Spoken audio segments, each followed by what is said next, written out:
हाय. So last व्हिडिओमध्ये आपण बघितलं होतं की सेल्फ मेकअपसाठी एक्झॅक्टली किती ब्रशेसची गरज आहे. आज आपण बघूया की ब्रश पकडायचा नेमका कुठे आहे.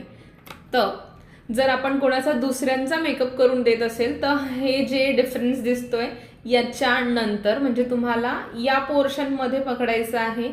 याच्याने तुमचा रिस्ट मूवमेंट जास्त येतो, म्हणजे तुम्ही कवर जास्त करू शकाल. फॉर एक्झाम्पल जर तुम्ही इथे पकडाल तर तुम्ही फक्त इथे ब्लेंड करू शकाल, आणि जर एवढं पकडाल तर तुमचा हा रिस्ट मूव्ह होतो इझिली.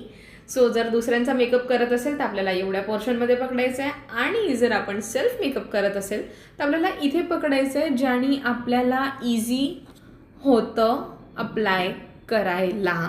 आणि जर हे तुम्हाला अजून थोडं समजून घ्यायचं असेल तर खूप एक अशी सिम्पलशी ॲक्टिव्हिटी आहे.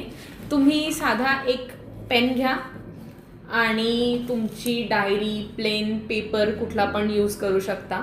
तिथे जर तुम्ही हा पेन जवळ पकडला आणि सपोज एक असा स्टार काढला तर हा दाट येईल आहे, अजून डार्क येईल आहे जर तुम्ही जवळ पकडलं तर. आणि जर हा थोडा आपण दूर पकडून बघूया आणि एक स्टार ड्रॉ करूया, सो हा जरासा लाईट येईल आहे. तर ही एक अशी छोटीशी ॲक्टिव्हिटी आहे, तुम्ही करून बघू शकता समजण्यासाठी की एक्झॅक्टली ब्रश किती जवळ पकडायचं आहे, किती दूर पकडायचं आहे, किती प्रेशर येईल आहे समजायला. सो आय होप तुम्हाला हा व्हिडिओसुद्धा आवडेल आहे.